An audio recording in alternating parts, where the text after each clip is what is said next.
네, 안녕하세요. 저는 하나금융투자에서 석유화학 정유 쪽 섹터를 담당하고 있는 윤재성이라고 합니다. 올해를 좀 하반기를 좀 복기를 해보면, 상반기까지는 수요가 굉장히 좋았었던 구간이었고요.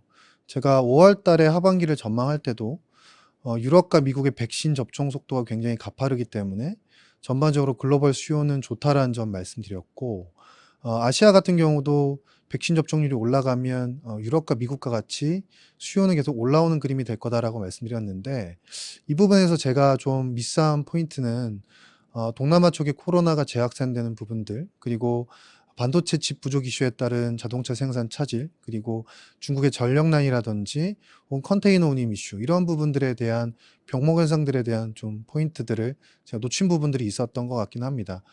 그럼에도 불구하고 최근 들어서 컨테이너 운임은 조금씩 빠지고 있는 상황이고요.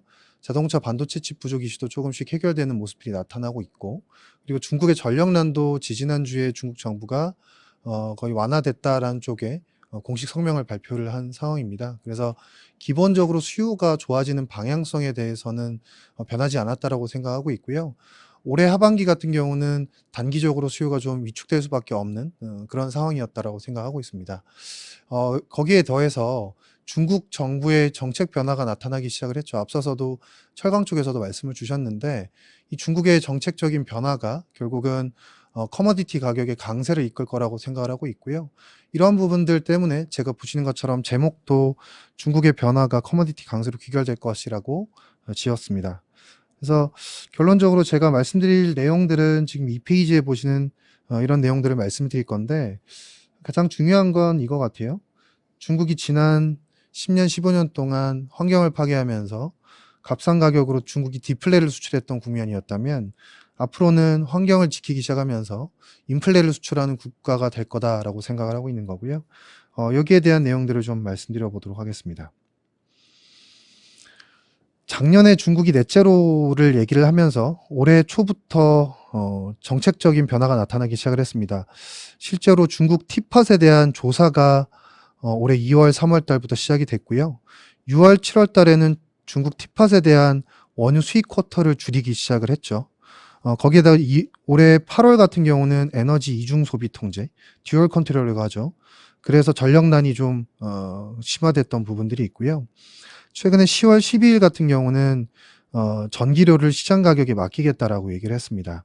여기서 저희가 좀 봐야 될 건, 산업용이나 상업용 전기료에 대해서는 상한선을 20%로 뒀어요. 근데 에너지 다소비 기업, 예를 들면 철강, 석유화학, 정유 같은 업체들은 이 상한선을 적용을 하진 않습니다. 그래서 일부 업체들 같은 경우는 지금 전기료가 50%에서 80%까지 올라간 전기료를 감당할 수밖에 없는 상황이 됐거든요. 그래서 중국 내 이런 전기료 상한선 해제가 중국 내에 있는 석유화학 플랜트라든지 정유 플랜트에 영향을 줄 수밖에 없는 상황이 됐다라고 보시면 될 것 같고요. 그리고 얼마 전 유엔 당사국 총회가 있었죠. 기후협약 당사국 총회가 있었는데, 그 전에 중국 정부가 구체적인 액션 플랜을 내놨습니다. 그게 뭐냐면, 중소형 설비 같은 경우는 신규 증설을 불허하겠다라고 얘기를 했고요. 그리고 기준에 미달하는 설비들은 순차적으로 폐쇄하겠다라고 얘기를 했습니다. 여기에 해당하는 설비들이 CDU 소규모 티파 설비들이 해당이 되고요. 에틸렌 30만 톤 이하짜리들도 다 해당이 되고, 카바이드 공법 당연히 해당이 되고요. 암모니아까지도 생산에 대한 규제가 들어가고 있는 상황입니다. 제가 이따가 암모니아 얘기도 좀 드릴 건데요. 이런 설비들이 지금 중국 내에서 규제를 받기 시작했다라는 거고, 결국은 생산량이 중국 쪽에서 줄어들 수 있는 이슈가 되고 있다라고 보시면 됩니다. 특히나 정유 같은 경우는 지금 중국 내 정제 설비 규모가 1,800만 BD 정도가 되는데, 2025년까지 2천만 BD로 캡을 씌웠어요. 더 이상 2천만 BD 이상으로 늘어날 수가 없습니다. 그러면 지금 계산해 보시면 중국의 정제 설비는 늘어나 봐야 맥스 10% 늘어난 거고요. 제가 실제로 계산을 해 보니까 25년까지 중국의 정제 설비는 5%밖에 늘어나지 않을 것 같습니다. 그래서 이런 정제 설비에 대한 규제까지도 있다라는 거고, 대신에 이제 중국 정부가 지금 포커스를 맞추고 있는 건 아시겠지만 태양광이라든지 풍력 혹은 원전까지도 얘기를 하고 있는 상황이죠. 어쨌든 이런 넷제로 달성을 위한 액션 플랜들이 구체적으로 지금 시행이 되고 있다라는 거고, 석유화학 플랜트라든지 정유 플랜트 쪽에서의 공급 감소로 이어질 수 있다라는 부분들 보셔야 될 것 같습니다. 그래서 5페이지를 보시면 실제로 중국 내 티팟이 차지하는 중국 내의 비중은 30% 정도가 되고요. CTO, MTO 같은 경우는 20% 정도, CTMEG 같은 경우는 30%에 해당을 합니다. 글로벌리 보더라도 비중이 적지는 않아요. 그래서 이런 부분들이 글로벌 수급상에 있어서 긍정적인 부분으로 작용을 할 거라고 생각을 하고 있고요. 앞서서 전기료도 말씀드렸지만 전기료 비중이 높은 데가 전해조입니다. 특히나 염소 설비들, PVC나 가성소다가 여기에 해당을 하고요. 메탈 실리콘도 전기료 비중이 한 40% 정도 되기 때문에 이런 설비들은 아마 중장기적으로 전기료 부담 때문에 생산이 그렇게 쉽지는 않을 거라고 생각을 하고 있습니다. 상대적인 우리나라 업체들의 수혜가 예상되는 포인트다라고 말씀을 드리는 거고요. 그래서 지금까지 말씀드렸던 요인들은 중국의 이런 액션 플랜들이 공급 감소를 일으킬 수 있다라는 점 말씀드린 거고, 또 하나 보실 건 아까 암모니아를 제가 말씀드렸는데, 관련해서 저는 내년도에는 곡물 가격이 굉장히 강할 거라고 생각을 하고 있습니다. 이유는 지금 보시는 요소 가격 때문인데요. 최근에 이제 우리나라에서도 요소수 이슈가 터졌었죠. 이게 왜 그러냐면 요소라는 게 기본적으로 원재료가 암모니아입니다. 근데 중국 정부가 암모니아 생산 규제를 하고 있는 상황이고, 이 암모니아 같은 경우는 중국에서 석탄 베이스로 생산이 됩니다.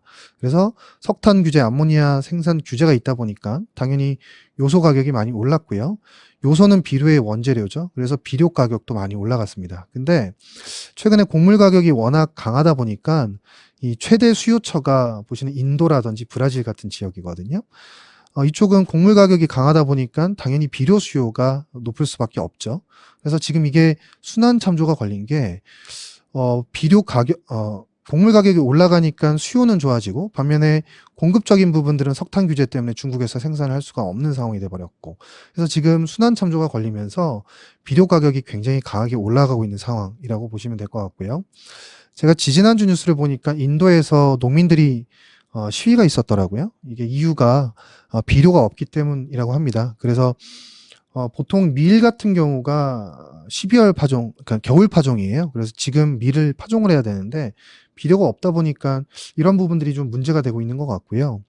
그래서 올해 겨울에 비료가 좀 부족한 부분들은 아마 내년도에 작황에 영향을 줄 수밖에 없을 것 같습니다. 그리고 러시아 같은 경우도 이 비료를 수출 많이 하는 지역인데, 뭐 최근에 천연가스 가격이 워낙 강하다 보니까 러시아 쪽에서도 수출 제한을 하고 있는 상황인 것 같아요. 이러한 부분들이 전반적으로 내년도에 비료라든지 곡물 가격 강세로 이어질 수 있다라고 생각하고 있고요. 제가 좀 이따 말씀드리겠지만 미국 중심으로 해서 바이오 연료 신규 투자들이 굉장히 많습니다. 바이오 연료라는 건 결국 곡물을 베이스로 해서 만들어진 연료인 건데요. 이쪽에서의 신규 수요가 창출되는 부분들도 있기 때문에 아마 곡물 가격은 좀 강해질 수밖에 없는 상황이라고 생각을 하고 있습니다. 그래서 저희 석유화학 관련해서는 아무래도 면화라든지 천연고무 쪽을 좀 주목해서 보셔야 될 것 같아요. 천연고무 같은 경우는 지난 10년 동안 워낙 다운사이클이었기 때문에 신규 재배 면적이 늘어난 게 거의 없죠. 그리고 면화 같은 경우는 인도가 생산의 글로벌 넘버원 지역이거든요. 그러다 보니까 당연히 면화 가격도 올라갈 수밖에 없습니다. 그래서 이런 포인트도 저는 내년에 봐야 되는 이슈라고 생각을 하고 있고요. 그래서 지금까지 말씀드렸던 중국의 이러한 변화들이 결국은 그동안에 중국이 싸게 만들어서 제품들을 공급을 하면서 전반적인 10년, 15년간의 디플레 압력을 줬던 건데, 앞으로는 중국이 인플레 압력들을 가할 수밖에 없는 상황이 되고 있다라는 점 말씀드립니다. 그래서 최근에 스태그플레이션 얘기가 나오는 게 이제 이런 이슈 때문인 거죠. 그래서 저는 스태그플레이션으로 갈 가능성은 좀 희박하다고 보고 있습니다. 왜냐하면 왼쪽 그림을 보시면 넷월스입니다. 이 GDP 대비해서 넷월스는 굉장히 많이 늘어났고요. 아마 이건 자산 효과 때문일 거예요. 아시겠지만 부동산 가격이라든지 뭐 비트코인 가격 이런 것들이 많이 올랐으니까.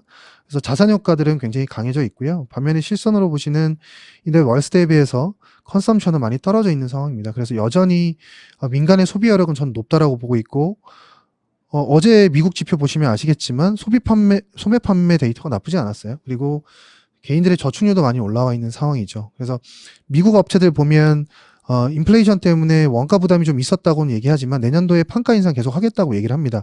페인터 업체, 뭐 자동차, 타이어 업체들 다 마찬가지 상황이거든요. 거기다가 내년도에 인프라 투자도 본격적으로 진행되기 때문에 저는 이런 인플레 환경에서도 수요의 여력들은 충분하다라고 말씀을 드리는 거고요.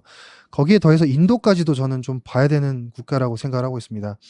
제가 주목하고 있는 이유는 밀레니얼 세대 때문인데요. 밀레니얼 세대가 4.4억 명이고 미국 인구가 3.2억 명이니까 미국 인구보다도 인도 밀레니얼 세대의 수가 많습니다. 그리고 작년부터 시작해서 인도가 대규모 인프라 투자를 하고 있는데 이게 도시화로 연결될 수 있을 것 같아요. 지금 인도의 도시화율이 35%인데 20년 전에 중국이랑 도시화율이 거의 비슷하거든요. 2000년 초반에도 중국이 이렇게 뭐 돈을 풀면서 전반적으로 인당 GDP도 올라가고 도시화율도 올라갔었는데요. 이번에 인도 같은 경우도 도시화율이 올라가고 밀레니얼 세대들의 이런 라이프 스타일도 변화하면서 전반적으로 수요 개선을 이끌 수 있는 지역 중에 하나다라고 보고 있고요. 효성 TNC 같은 경우가 인도 공장이 있죠. 그래서 제가 물어보니까 인도 공장의 이익률이 굉장히 좋더라고요. 아마 제가 볼 때는 인도 쪽에 대한 스판덱스 수요가 꾸준히 늘어나는 게 아마 보이지 않을까라고 생각을 하고 있습니다. 거기에 더해서 지금 시황이 개선되기 위해서는 앞서서도 말씀드렸지만 병목 현상이 완화되는 게 보여야 될 것 같긴 합니다. 근데 전력난 해소를 선언했고요, 중국은.